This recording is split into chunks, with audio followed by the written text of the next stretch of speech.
So, Louis Sullivan, 1856-1924. Truly a very, very important architect.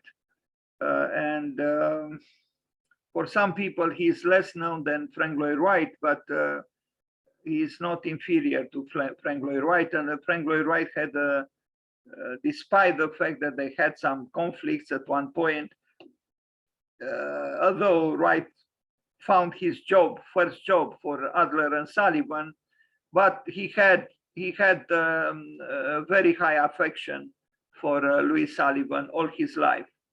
So, and he didn't have so much affection for many people, but for Sullivan, Liebermeister, he, as he called him, was always, Wright was very affectionate towards him. It's important to know Louis Sullivan and of Louis Sullivan, extremely important. So Louis Henry Sullivan, born on September 3rd, 1856, was an American architect and has been called a father of skyscrapers and father of modernism. Well, there were several fathers, so-called fathers. He was not the only one, but he was one of the important ones. He was an influential architect of the Chicago School, a mentor for Frank Lloyd Wright, and an inspiration to the Chicago group of architects who have come to be known as the Prairie School.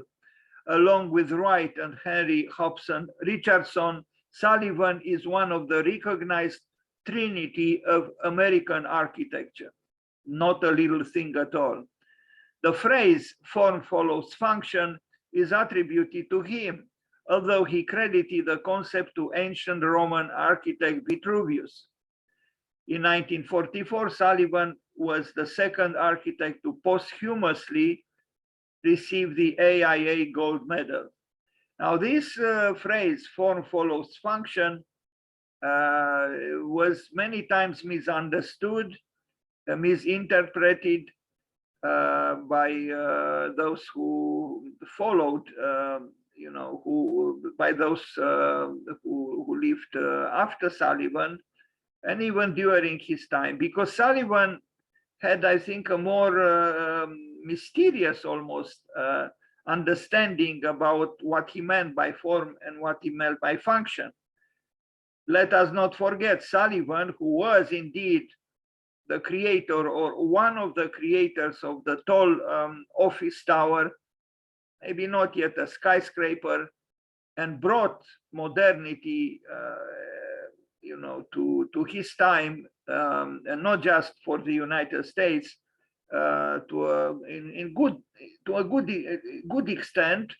He was also the unbelievable creator of an unbelievable ornamentation.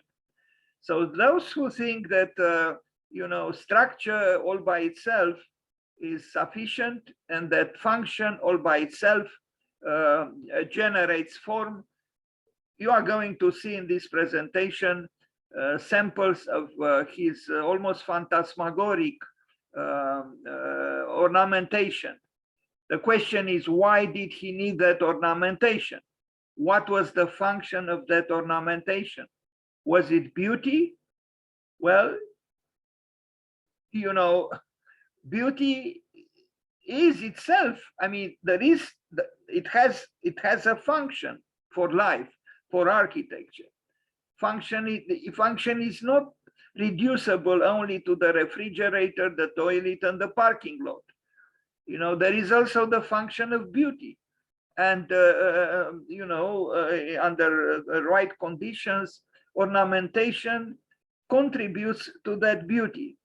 But he didn't think of ornamentation as something you hang on the wall, like a cheap, banal decoration. No.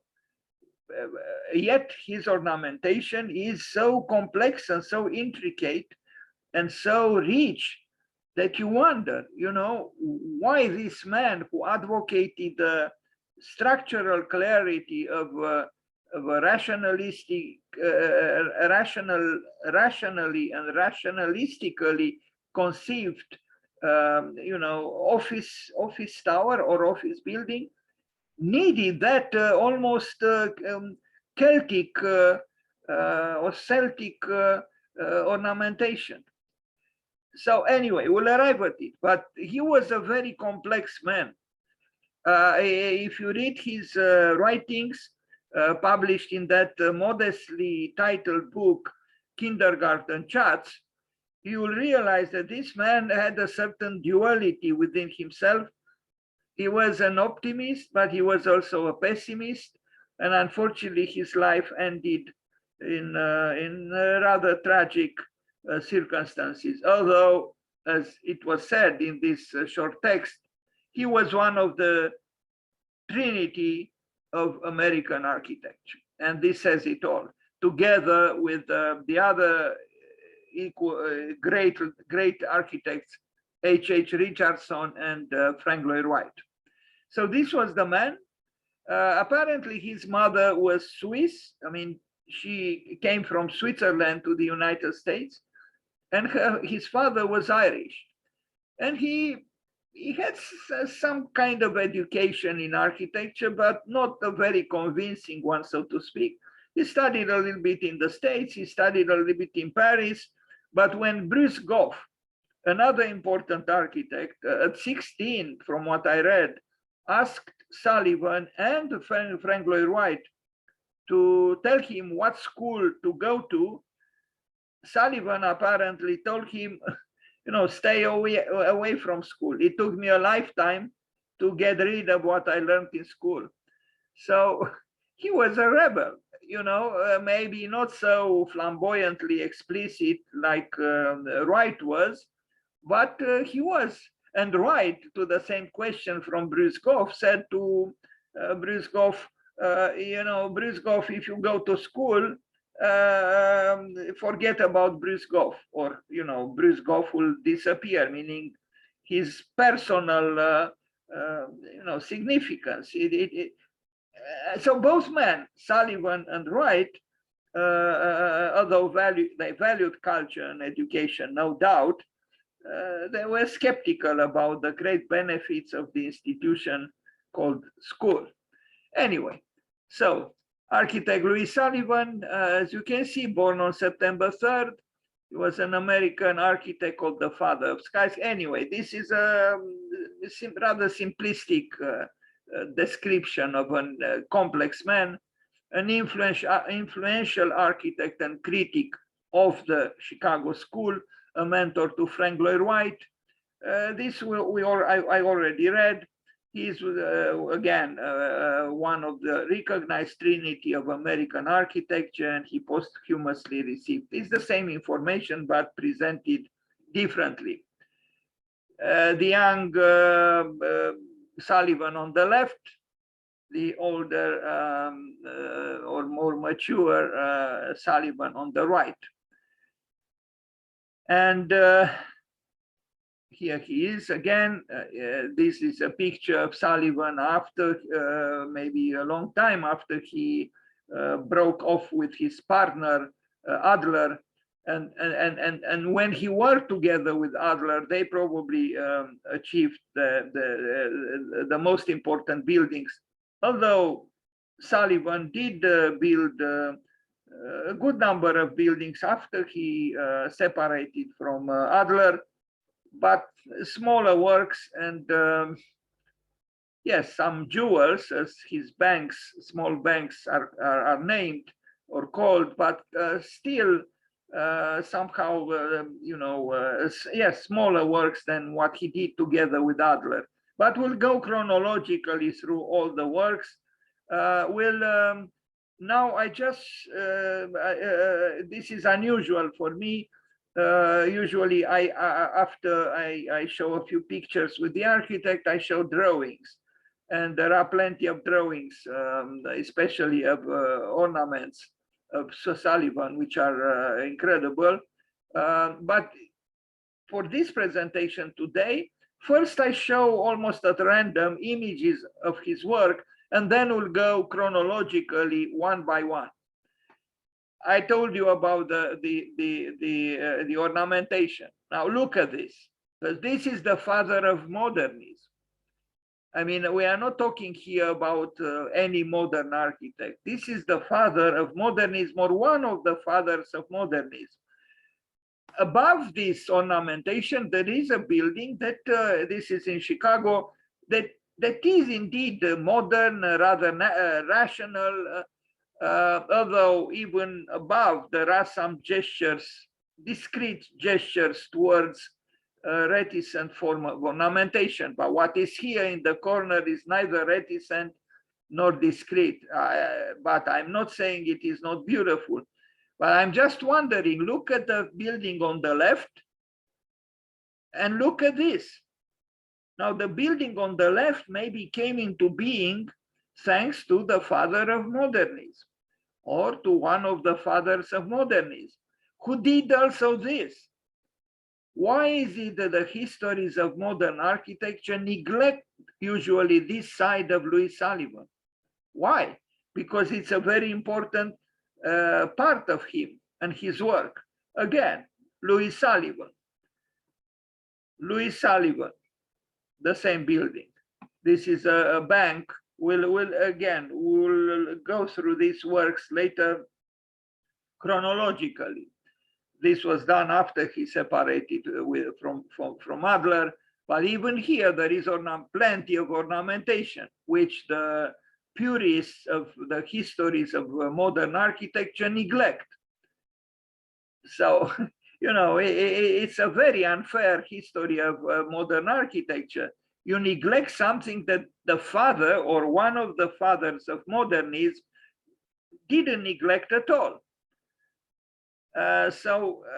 Anyway, look here. What is this? You know, yes, it was, you know, a long time ago, but still the author of this building was and is one of the fathers of modernism, if not the father or the father of modernism. Why did he need this? Why did he need this? You know, we should ask these questions, because we are self-frustrating ourselves by rejecting a side of architectural sensibility which the father of modernism, or one of them, didn't. Look at this. He transformed the corner of this building at the top part into a tree, into an architectural tree. Why is it that the modern histories of architecture neglect this? I don't think it's fair to look at this. Louis Sullivan, at his best, I would say.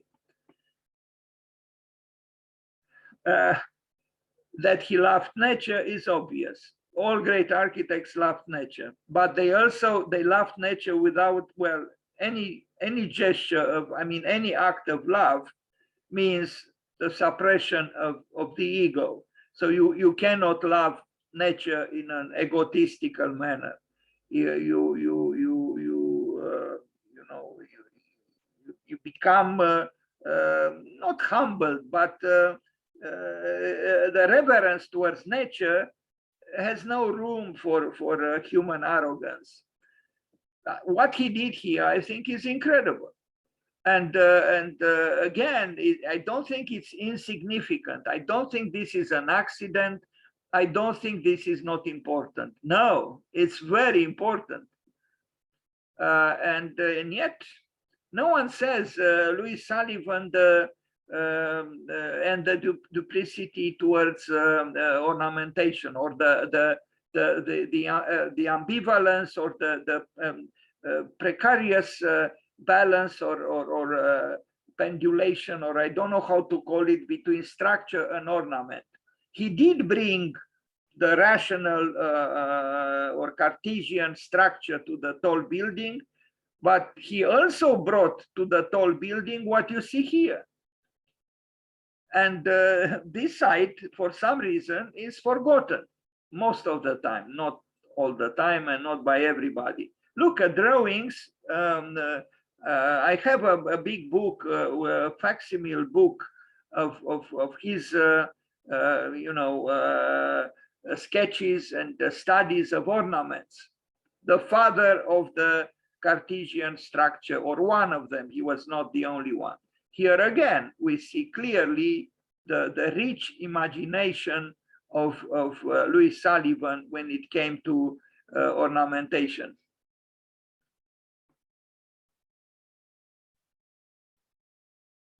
Louis Sullivan in Chicago again. Even Frank Lloyd Wright used ornamentation, but in my opinion, the ornaments of Louis Sullivan are more complex and more sensitive. Of course, I have the highest respect and admiration for Frank Lloyd Wright, but in terms of ornamentation and just ornamentation, I think Sullivan was a little bit more complex. The ornaments of Frank Lloyd Wright are rather geometric, abstract, not very complex. But the complexities of Louis Sullivan show. I mean, look at the building on the left, look at the building on the right. He did for this building just the facade, just the elevation, but he made it into an eventful elevation. It is an elevation that is an event. And it is an event in good measure because of his ornamental disposition or sensibility. Otherwise, maybe, I mean, if you strip the building of all its ornamentation, I think you impoverish it. The same building, the same building, the same building. It's a music store. I don't know if it's still a music store. Look at this detail from one of the banks he designed, and we are going to talk later about it. The truth of the matter is ornamentation, if it's done in a serious and sensitive, a deep way, frees, F-R-E-E-S, frees creative energies which just, Cartesian or a rationalist approach to the building cannot. And maybe you could say it's the unconscious, the id, to use the Freudian word, that manifests itself through these intricate, labyrinthical, complex ornaments. But the interior of the psychic interior of any human being is like this, it's complex. And I think it needs to express itself. If we don't, we create, I would say, we are in danger of creating, if the word creating is appropriate, sterile buildings. Again, this elevation without its ornaments would have been maybe, not a mistake, but it would not have had the richness that it has. You could ask, because after all, he was the one who said form follows function. Well, what is the function of this besides beauty? What is its function? What is this? I mean, there are delicate, he was really a master of architectural embroidery. Even this, a piece of glass here, it's almost like, a stained glass window. I mean, look, it is truly embroidered. And there are other very delicate embroideries that happen here. Well, it is a bank, yes, but it's not a cathedral, it's not a church, it's a bank. But he made a dignified building and a sensitive building, out of essentially a prosaic function. Another small, you don't see very well here what is happening, but we are going to see other pictures. It's another little bank. But look here again, the embroidered brick, which brings sensitive to the box. Otherwise, it would have been a banal box. Here we already saw, at the top, and of course it is at the top, because it is there where even the classical columns, culminate with, in flowered and exuberant, ornamentation. in the same way in nature. The flower is at the top of the plant usually, and it's a celebration of light, of color, of you know, the desire of nature to assert its creative powers at their most sublime through the flower. And the trees in the spring do the same thing. So the building is doing the same thing. As it moves upwards towards the above, it becomes more complex and more sensitive, and so there are interesting things happening there. So I don't know if I'm going to read this. Let's see. In 1896, Louis Sullivan wrote in a poem. Yes, he wrote very, very well, and I truly invite you to read Kindergarten Chats. Look what he wrote. It is the pervading law of all things organic and inorganic, of all things physical and metaphysical, of all things human and all things superhuman, of all true manifestations of the head, of the heart, of the soul, that the life is recognizable in its expression, that form ever follows function. Yes, but you know, his followers took this very simplistically, you know, and maybe he didn't clarify enough what he means by you know, form follows function. Of course, there are permutations between these two words. There are all kinds of variations of this phrase, famous phrase. For example, Louis Kahn used to say form evokes function. So he was less strict because he understood the possible dangers of taking literally or strictly what Sullivan said. Bernard Tschumi, on the other hand, would become you know, rebellious and say form follows fiction. And there are others. So, it might be that actually Sullivan was right.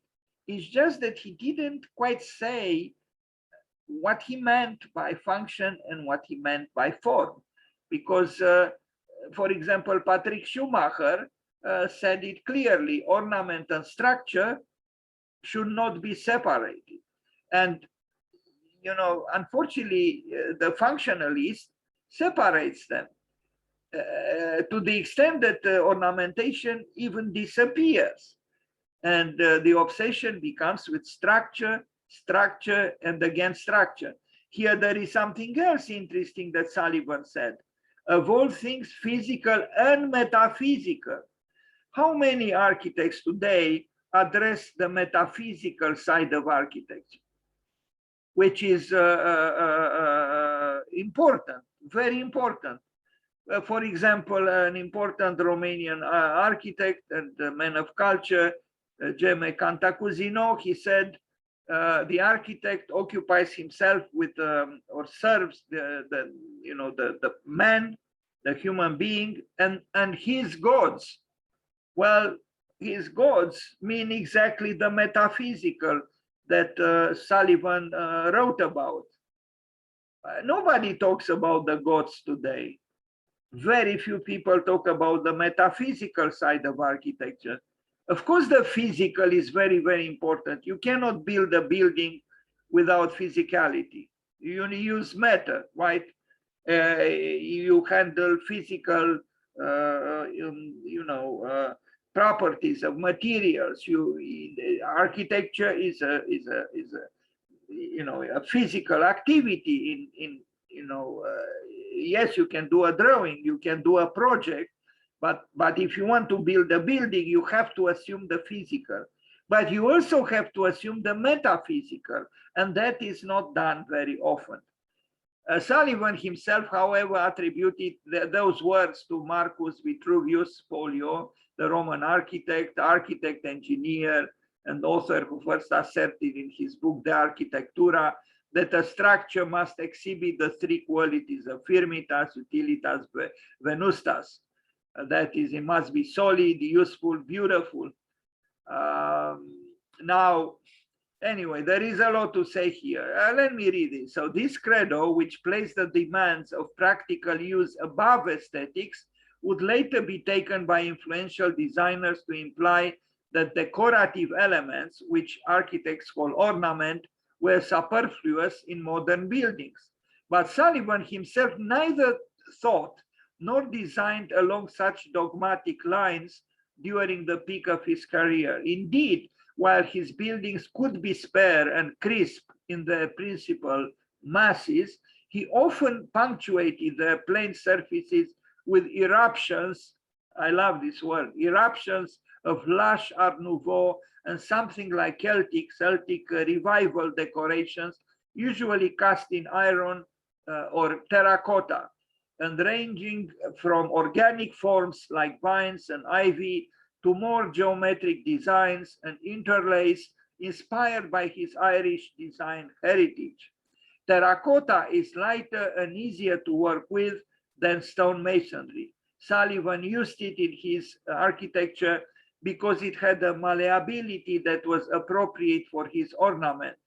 Probably the most famous example is the wreathing green ironwork that covers the entrance canopies of the Carson Pier Scott store, which we saw a few images of on South State Street in Chicago. These ornaments, often executed by the talented younger draftsmen in Sullivan's employ, would eventually become Sullivan's trademark. To students of architecture, they are his instantly recognizable signature. Another signature element of Sullivan's work is the massive semicircular arch. Sullivan employed such arches throughout his career in shaping entrances, in framing windows, or as interior design. All these elements can be found in Sullivan's widely admired Guarantee building, which he designed while partnered with Adler. Completed in 1895, so 126 years ago, this office building in Buffalo, New York is in the Palazzo style, visibly divided into three zones of design: a plain wide windowed base for the ground level shops, the main office block with vertical ribbons of masonry rising unimpeded across 9 upper floors to emphasize the building's height, and an ornamented cornice perforated by round windows at the roof level where the building's mechanical units like the elevator motors were housed. The cornice crawls with Sullivan's trademark Art Nouveau vines. Each ground floor entrance is topped by a semicircular arch. Now, isn't it kind of strange? But maybe it's not strange. You know, the mechanical units like the elevator motors were placed exactly behind those parts of the elevations where his ornamentation erupted. So maybe it was an attempt from his side to not be conditioned or humiliated or dwarfed by the mechanical parts of the building. So he tried to compensate, maybe, but although I'm not sure that this is what motivated that exuberant ornamentation. But it is a little bit strange when you think about it, that exactly where the building becomes exuberant, so to speak, exactly there, the functions of the building were highly mechanical or technical. So this is the building, the Guarantee building in Buffalo, upstate New York. And, you know, from the level of, you know, of the passerby on the sidewalk, you are not aware of the incredible riches at the top. The plan of the building is rational, is, you know, easy to read, is Cartesian. So he was, in this respect, the father of the tall office building. I wouldn't really call it yet a skyscraper, but it was moving upwards indeed. But look at the ornaments again. They cannot be removed from Sullivan's building. Look at this. you know, it's a creation in itself. Just this top part of a column. Look at the richness. He probably loved the Book of Kells, you know, the medieval illuminations of the Celts. You know, I think, I mean, both Wright and Sullivan, although they were North Americans, they didn't forget their roots. Wright didn't, you know, his roots, his Welsh roots.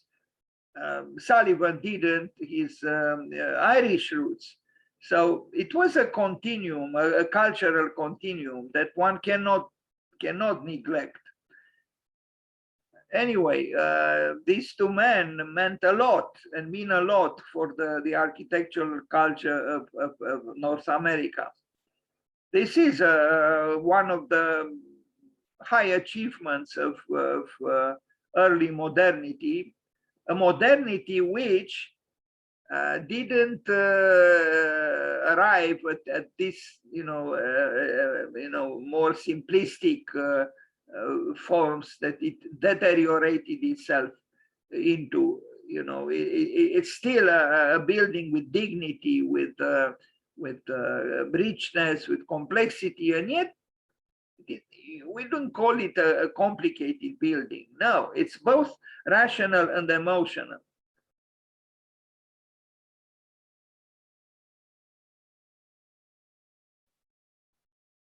This is not rational unless you reason that ornament is a necessary part of not just architecture, but life itself.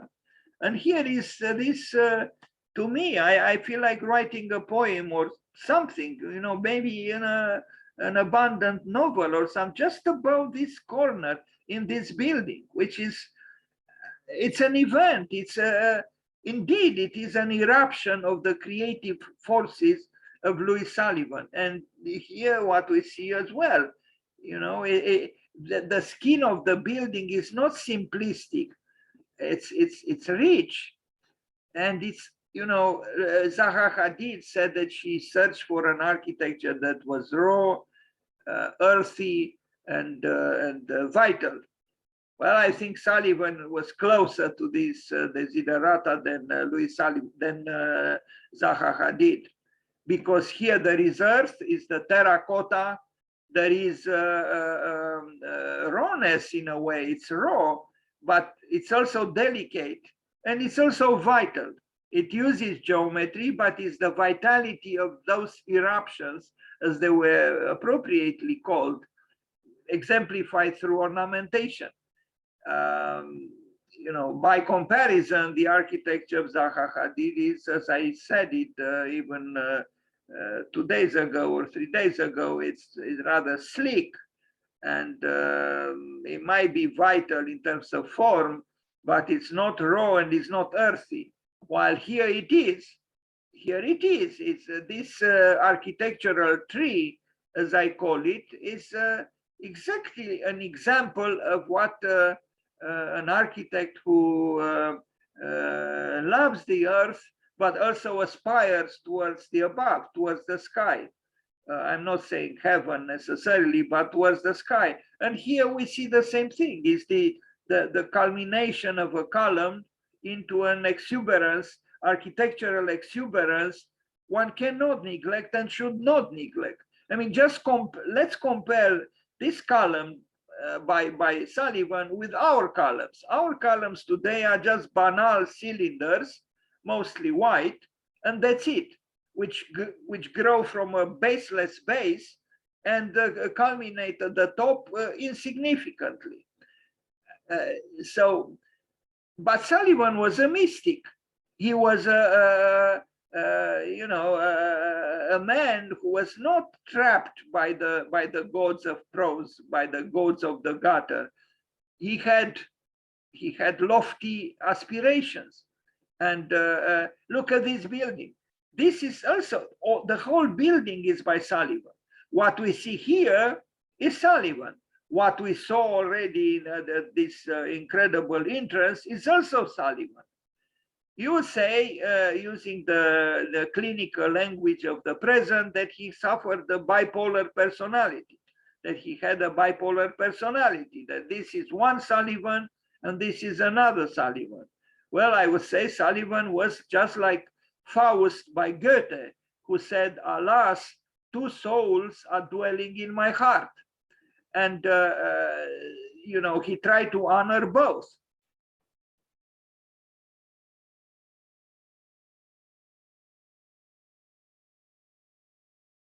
If you make abstraction of this part, the lower part of the building, and especially the entrance, this is a building that you could see both in the United States. Well, not exactly like this, but it's not so different from some other modern or modernistic buildings, even some built by Eric Mendelssohn in Europe. It's a good building, even without it, but this adds a new dimension, a puzzling dimension, I acknowledge. Look at this. You know, this is the work of a man who was very complex and who was not happy to just work in one way, and who found joy, literally joy, in these very, very intricate architectural embroideries.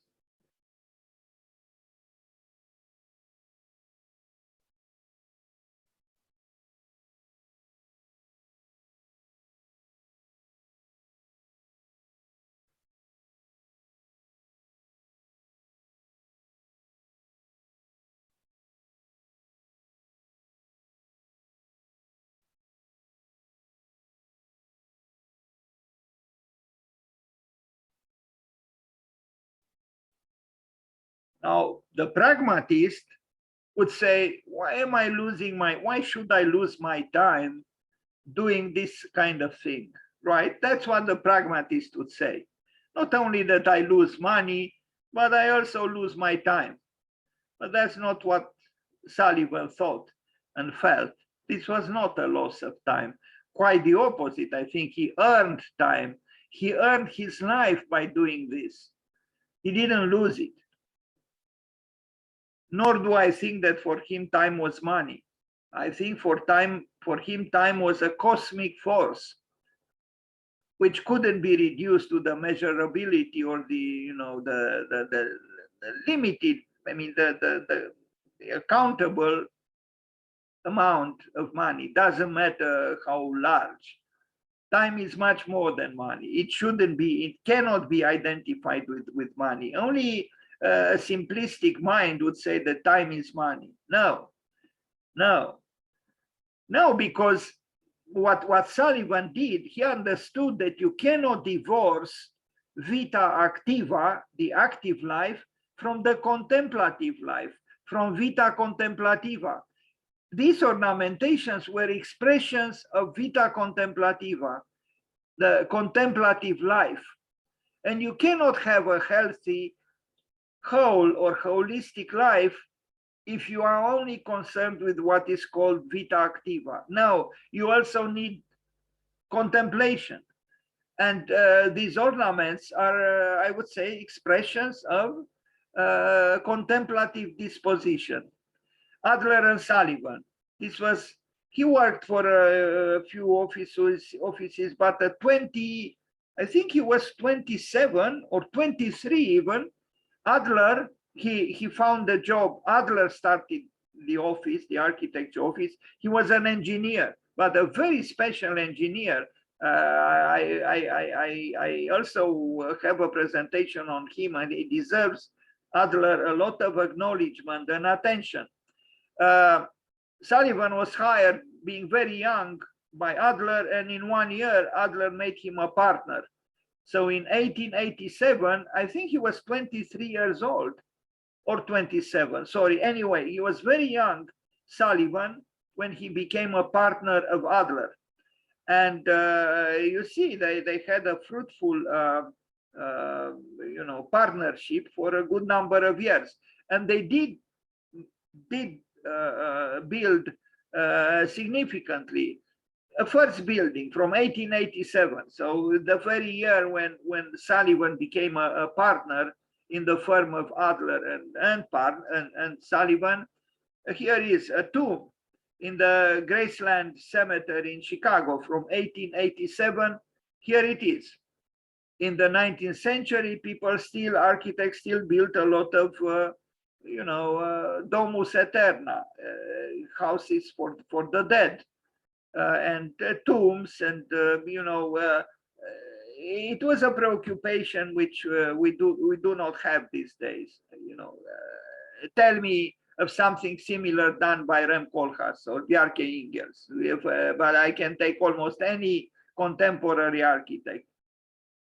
Death became devalued in our time, maybe because it is so present on our TV screens everywhere. Every day you can open any channel, any TV channel. What do you see? Shootings, death, and death again. But it became trivialized in the process because we see so much death, even on the news, Yahoo News or whatever other kinds of news. They're all about death and horrors and rapings and so on. But the more we have it like this advertised for its scandal, because it's the media loves scandals, the more trivialized it is, and the more we lose actually that deep feeling and sorrow that death under normal conditions would make us to be unable to avoid. So again, why is it that architects today, no one is thinking of the dead? We only think of the one who seems to be alive. But this was not the case in the 19th century. Now, of course, we had some great works like the Brion Cemetery by Carlos Scarpa. In that case, we also talk about a very special architect, and that happened. He built it more than 50 years ago. Anyway, in a certain way, I believe that death and life, or life and death, they are intertwined. And when one becomes devalued, the other one becomes devalued too. I think you have to address them both with equal reverence, seriousness, and sensibility. So this is not the only one that Adler and Sullivan built.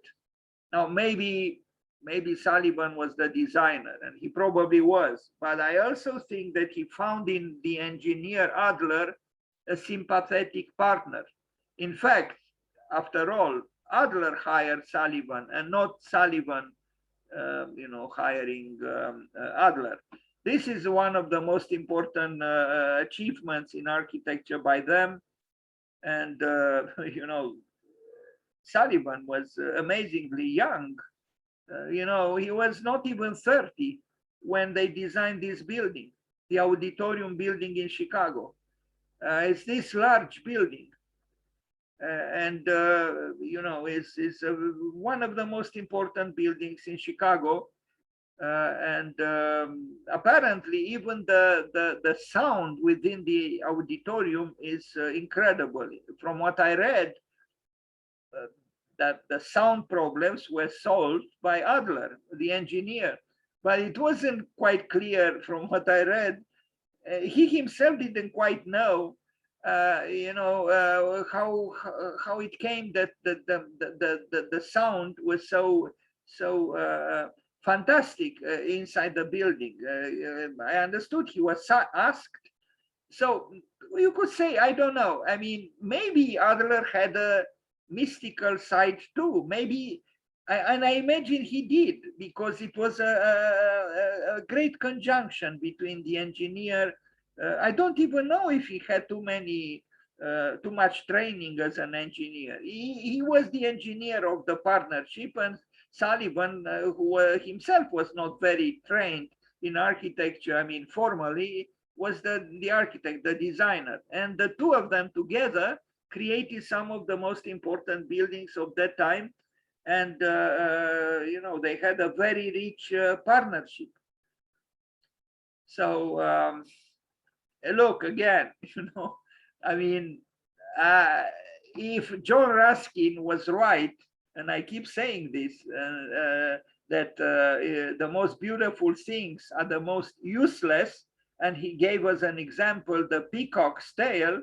Well, here it is, the peacock's tail, is it not? I mean, I don't know if Sullivan knew of what John Ruskin said, but this is the peacock's tail. That's what it is. And it's totally useless in terms of a prosaic function, but it has the function of beauty. And that is not a little thing at all.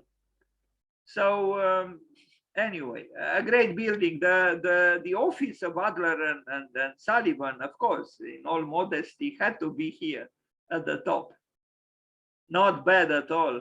I mean, imagine Sullivan being a young man and, working here and ruling the world in a way, not just Chicago from here. An idealistic young man found no doubt in such a building, paradisiacal condition almost, Anyway, they worked for it. They achieved it. They built it. And you see, location of Adler and Sullivan office, it's right here. I mean, architects in general are not very modest. Maybe it's not possible to be to build a lot and be a humble person. No, it's probably not possible.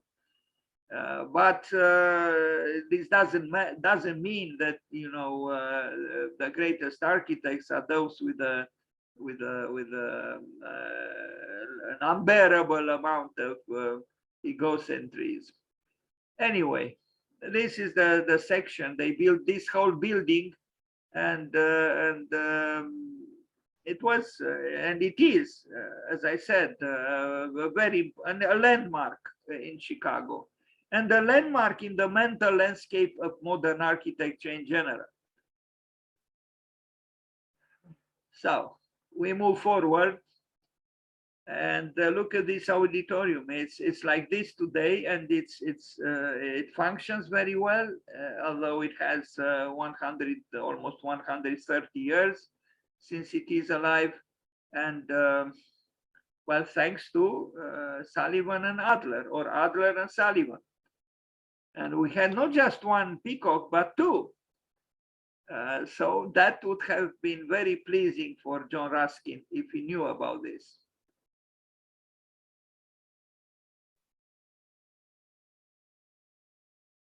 The dimensions, as you can see, are not very, insignificant. No, I mean, the stage has a very tall ceiling, as it should. And anyway, it was an act of creation that took place in a complex and generous way, exuberant way, and here it is. And the ornaments, of course, but not just the ornaments, because the building is a whole where the structure also is significant and important, and it's a mixture between the two. The ornament doesn't overwhelm the structure, and the structure is not alone. It can have a nice collaboration, or even a dance, if I'm allowed to express myself maybe in a rather obsolete way, or excessively poetical way, with the ornament. Another tomb, the Kerry Elisaki tomb, also in the Graceland Cemetery from 1890. Now, again, try to imagine removing the ornament from here. Well, you get a cube. We have seen plenty of cubes, but this is more than a cube, thanks to the ornamental embroidery. And look at this.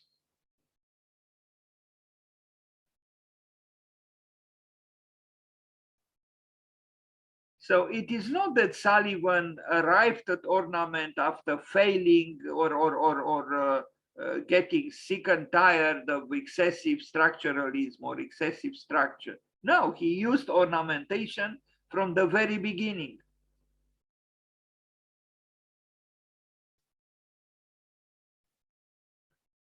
Another important building, the Wainwright Building in St. Louis, 1890.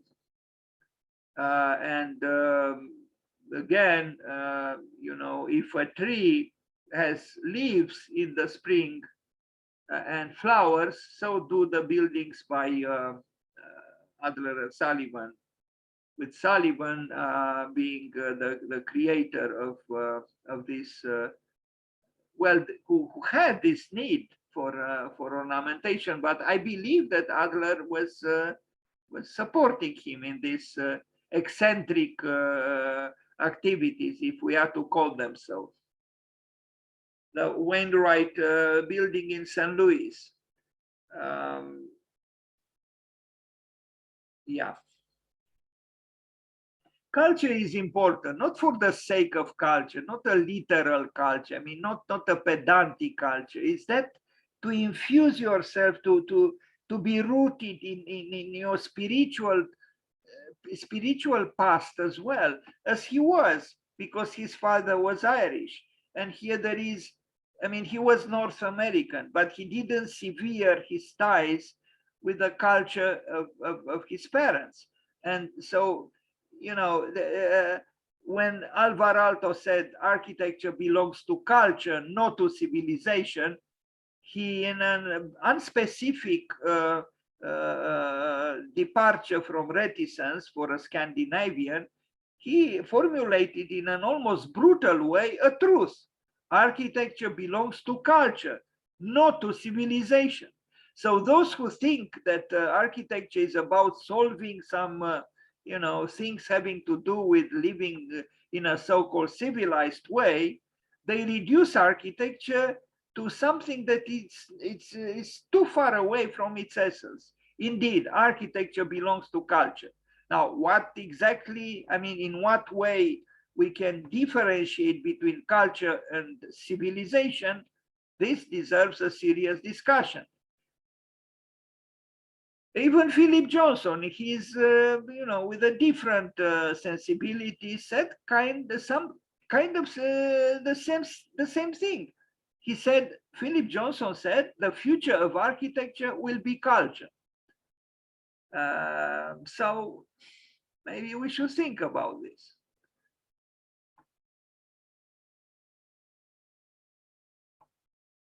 This is culture. Now, Kenneth Frampton wrote to me that culture, the very word, is connected with agriculture. Now, not just because culture indeed is part of the word agriculture, but in a deeper way. And this is also an interesting subject to think about. I find this statement almost provocative. You know, culture is related to agriculture. You know, this statement is could lead us to some very interesting you know, conclusions. Anyway, so the tomb, why am I, another tomb, the Charlotte Dixon Wainwright tomb. I imagine, yes, this is you know, from the same family. You know, we just looked at the Wainwright building in St. Louis by Adler and Sullivan. Now we look at the tomb of this person from 1892, also in St. Louis, and it's listed on the National Register of Historic Places. It's considered a major American architectural triumph, a model for ecclesiastical architecture, a masterpiece, and has been called the Taj Mahal of St. Louis. Now, you know, to me, this is to push things a little bit too far. You know, I wouldn't compare it. You know, yes, it's a good building, but I wouldn't compare it with the Taj Mahal, really. You know, anyway. But maybe because I don't know the history behind it. Who knows? Maybe Charlotte died and her maybe her lover or her husband built this for her, just as that Mughal prince built for I forgot her name, for his beloved wife who died, and that's how the Taj Mahal came into being. Anyway, we see here an intertwining between life and death, and Adler and Sullivan. I do believe Adler was also a man with spiritual concerns, and so was Sullivan, and this should be mentioned, I think.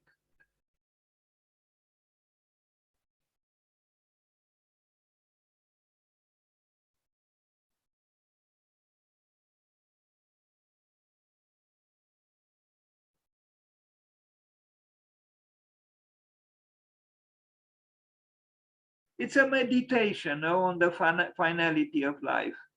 And sooner or later, we are all confronted with this finality of life. So we better meditate about it while we still have the time. That's why I keep saying vita contemplativa, the contemplative life, is very important. You need both.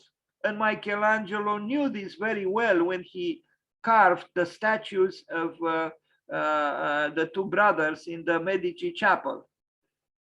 Giuliano de' Medici, representing symbolically the active life, he was the warrior, and the poet Lorenzo de' Medici, who represented the contemplative life. And they are, across the room from each other, facing each other.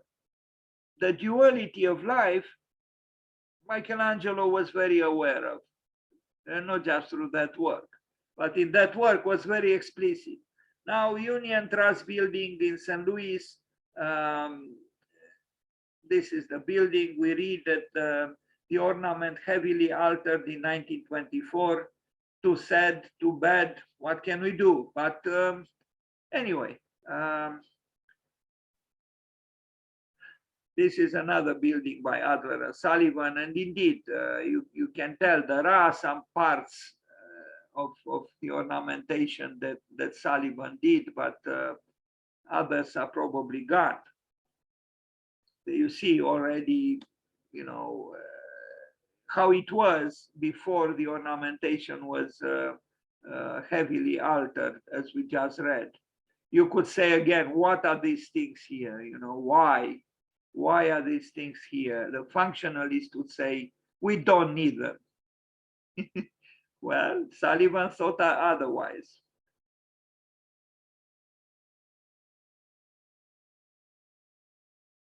Yeah, and yes, on the other hand, he was capable of erecting buildings that expressed, in an almost luminous way, reason or rationality or a Cartesian spirit. But then he had these gargoyles, or looking like gargoyles, that were borrowed from a different mentality and a different time. And look here, these ornaments, and even here, and here as well. So these architectural embroideries and even sculptures, figurative sculptures, are important. Now, this is one, we already saw images of this very important building by Sullivan and Adler, or Adler and Sullivan. Truly, this is maybe even the most, but I don't want to fall into the trap of establishing hierarchies. It is a very important creation of the firm Adler and Sullivan, and you just can't diminish its value. Now, this is in St. Louis still, sorry. Look at the structure. The structure is, yes, you would say, even today, this structure would appear to be quite adequate for our time. But then, surprise, surprise, look what it is. The structure it belongs to our time, but the expression towards the outside belongs to all times and to know time in a way. It's both historical and ahistorical. And what about this? We already saw it. I mean, it's amazing in a way when you think about it. You look at this and you look at this.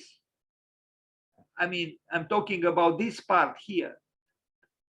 You know, the dualities of Sullivan are incredible, or were incredible. I cannot avoid to call this architectural embroidery. It's impossible to avoid this.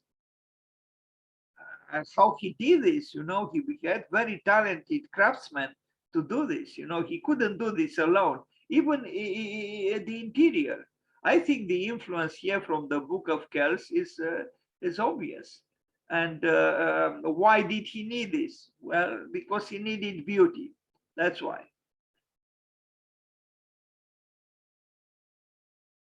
He simply refused to be governed and led by you know, the pros of architecture, that is the refrigerator, the toilet, and the parking lot. No, because architecture belongs to culture. That's why. And that's what we have here, culture. And the culture in his case meant descending psychologically in his own past, the Irish past, maybe also the Swiss past in some way. I don't know. It's more explicit, the relationship with the old Celtic culture. Okay, now buildings from 1887 to 1992. So I wrote wrongly there. Actually, he separated from Adler much earlier, from 18 or no.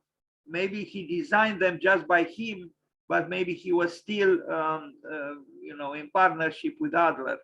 I have to double check this. 256 total commissions.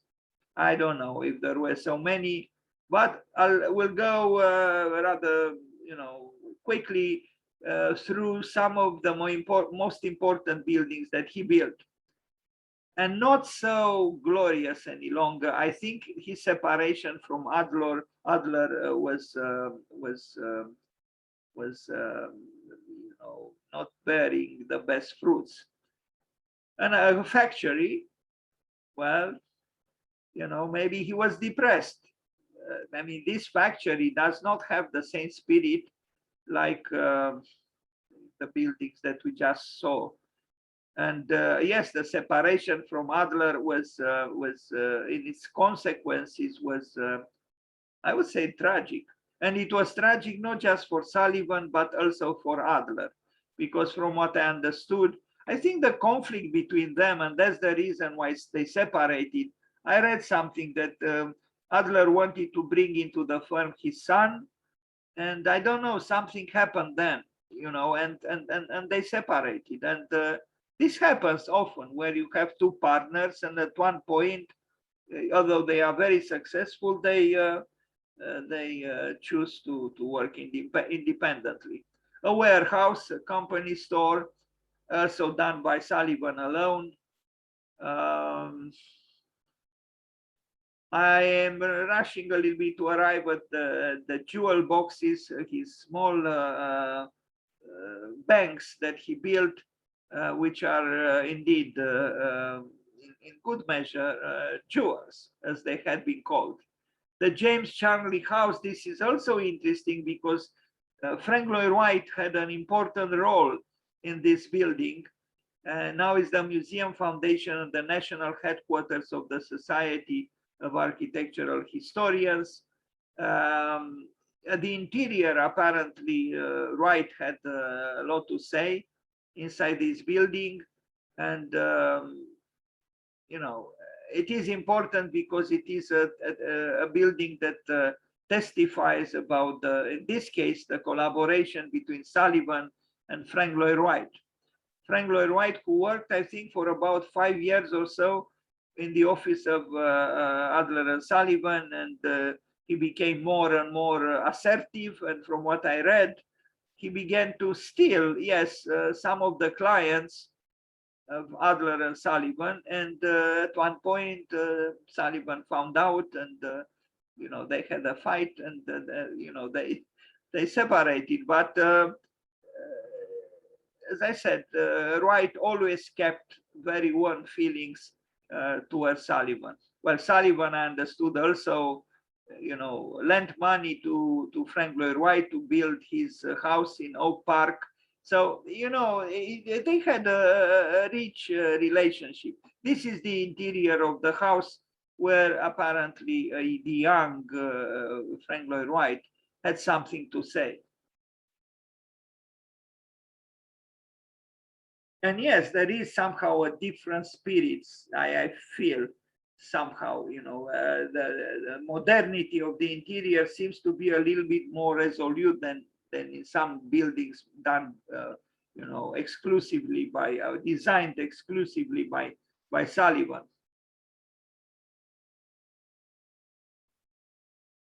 The Albert Sullivan residence, I don't know who Albert was, maybe a relative of Louis Sullivan. Yes, is this building here. There seems to be sometimes in his works, maybe exactly because of the complexity of his aspiration to bring together very opposite forms of consciousness, if I am to express myself in this way, there is also sometimes I feel some kind of a disjunction between certain things. Like, is this cubical conception of the building and then this intricate ornamentation? They seem to somehow belong to two different realms. The Bayard building, Sullivan's only building in New York, with a glazed terracotta curtain wall expressing the steel structure behind it. Now, I don't know if it truly expresses the steel structure behind it, but and I do think it is very possible today to bring back terracotta to the elevations of the building. I think terracotta is a material which could add something to architecture, and I think it's not an accident that Sullivan relied on it. So this is in New York City. It's not in Chicago any longer, or Buffalo, or St. Louis. It's New York City. It's the only building built by Sullivan in New York City. And here again, we see samples of his rich ornamentation.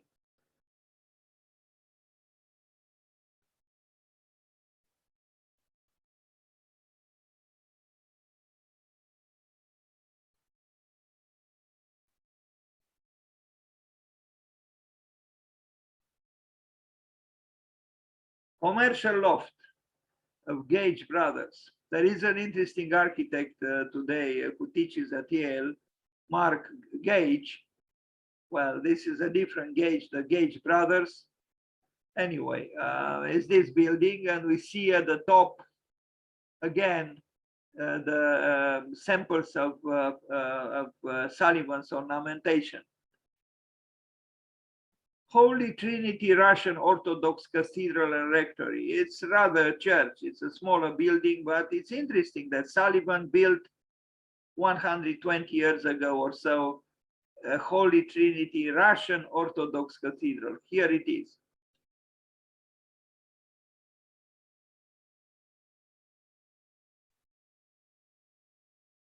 In Chicago.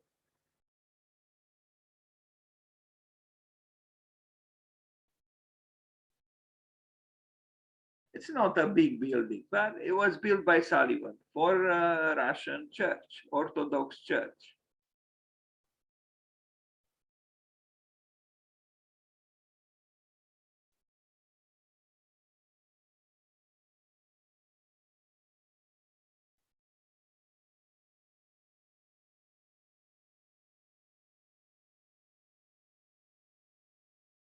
This building we already saw, the Carson Peary Scott store, and I commented on it.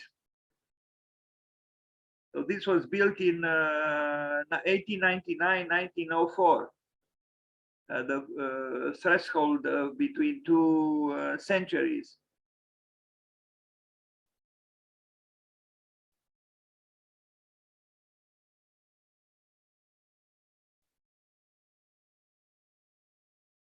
It's in Chicago. And you see, even here, there is Sullivan with his, so-called signature ornamentation. More discreet, but it exists.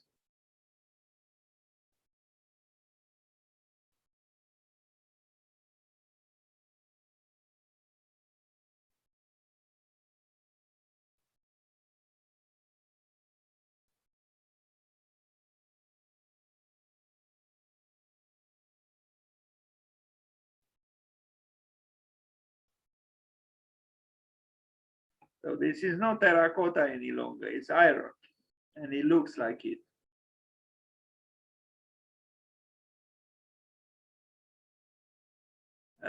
College in Tennessee, 1901, but I don't have pictures. Van Allen Building, Clinton, Iowa, 1914. Well, you see the building is more simplistic, but still there are, remnants of his sensibility, if I can call it so.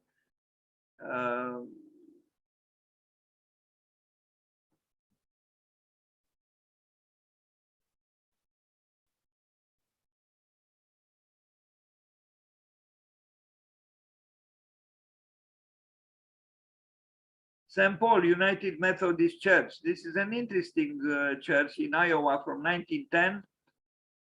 It's more modernistic, and it makes me think almost of some works by Eliel Saarinen in the United States, and with collaboration of his son, Eero Saarinen.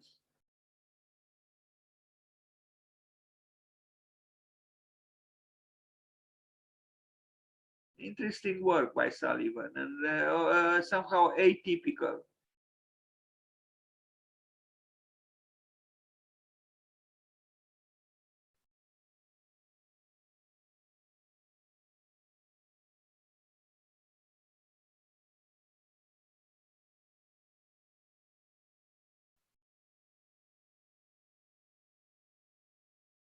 Now this, we already saw images of it and its ornamentation. He did a front facade, only the Kraus Music Store in Chicago, and I commented on it, on its ornaments. It's a small work, and he just worked on the elevation, but it's still a significant work, mainly because of the ornaments. Exquisitely done.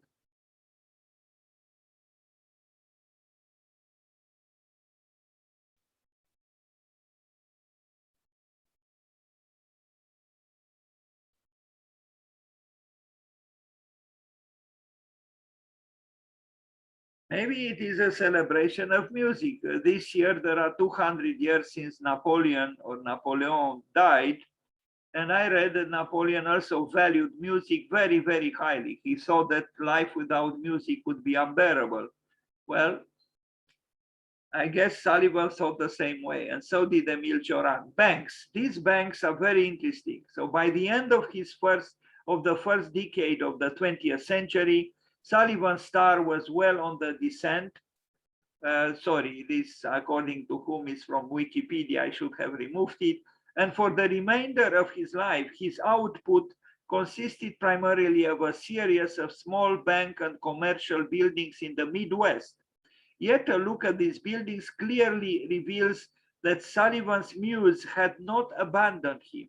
When the director of a bank that was considering hiring him asked Sullivan why they should engage him at a cost higher than the bids received for a conventional neoclassic style building from other architects, Sullivan is reported to have replied, 1,000 architects could design those buildings. Only I can design this one. He got the job. Today, these commissions are collectively referred to as Sullivan's jewel boxes. All still stand. The National Farmers Bank in Owatonna, Minnesota from 1908. We already saw some images with it. Again, the presence of his ornamentation simultaneously with the clarity of the composition of the space and the plan and the distribution of functions. The ornament is not the only important part of the building. It's the whole thing. It's simple and complex at the same time.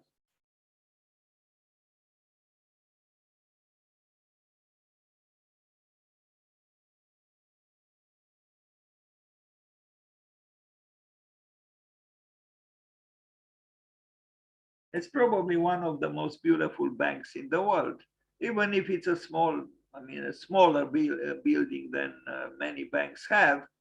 It is a remarkable work.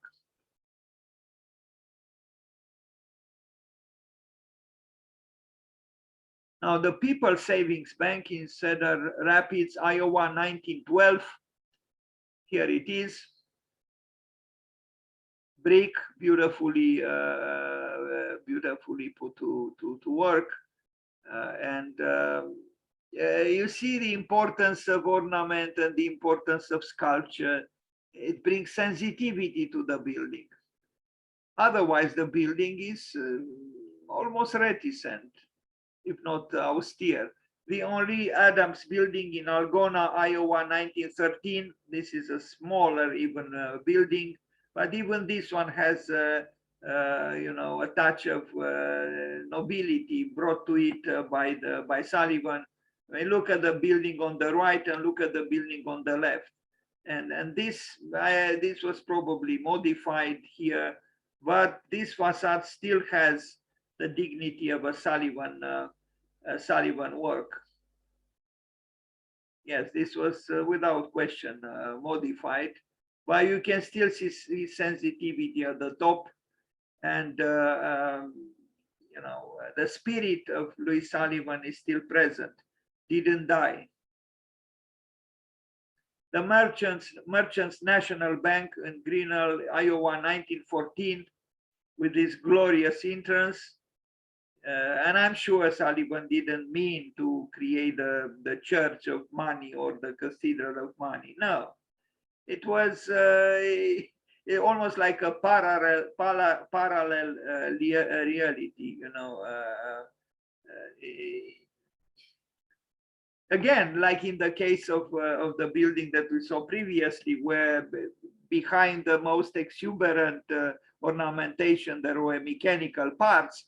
Here he takes revenge on the pros of the activities within the building with this celebration of magnificent uselessness, if I can call it so, thinking of the peacock's tail that John Ruskin mentioned. And look at this beautiful embroidery here at the top of the building. Truly beautiful, discreet, and yet very, very sensitive. And if you have an eye for it, you cannot miss it. Bravo to Sullivan.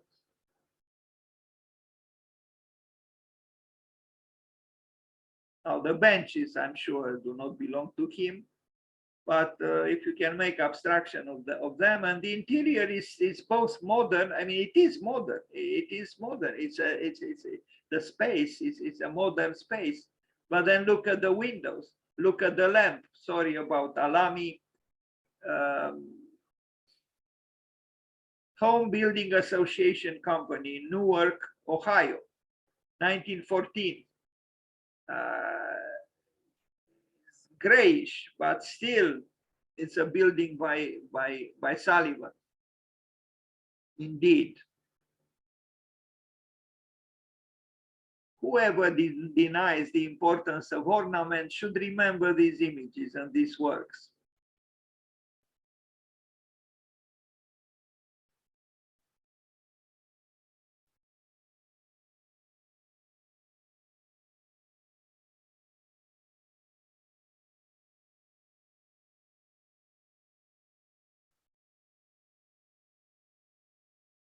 Another bank in Indiana, Lafayette, West Lafayette, Indiana.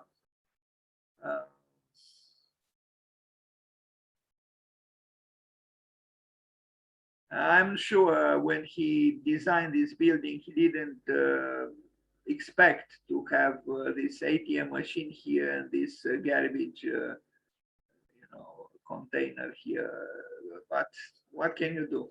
I'm surprised that this happened because these buildings are, I'm sure they are registered as historic landmarks.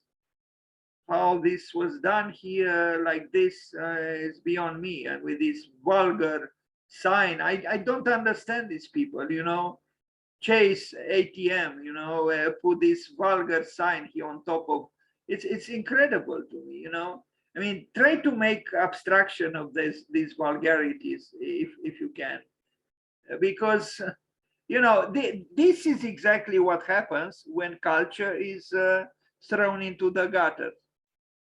Look how it was. No, even then, yes, it was written here with big letters, the Purdue State Bank. I acknowledge it. It wasn't maybe, much more noble, maybe not. But still, touches of a delicate sensibility can be seen on all around the building.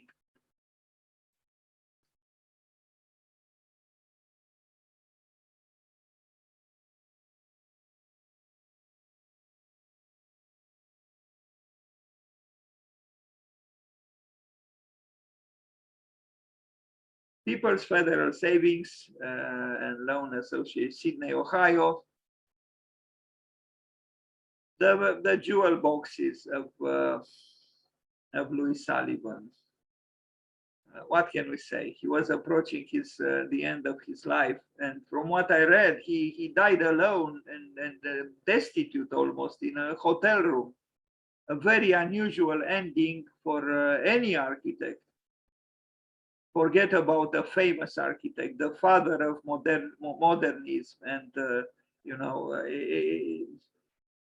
father of the office tower or even the skyscraper, died like yes, a destitute person, almost like like a forgotten poet or an unsuccessful painter. Strange. But he left something behind, and that's why we talked about him today on his birthday. He tried to bring dignity to all the buildings he designed, and this is something that we should try as well. I don't know if I have images here. I do. There is, the last one is without an image because I couldn't find another little jewel box, architectural jewel box by Louis Sullivan.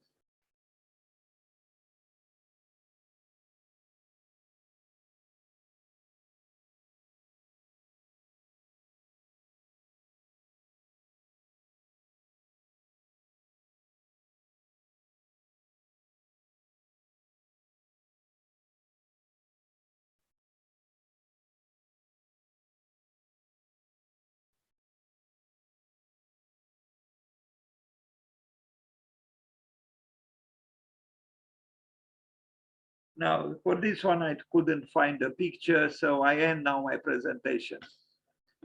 So happy birthday, Louis Sullivan.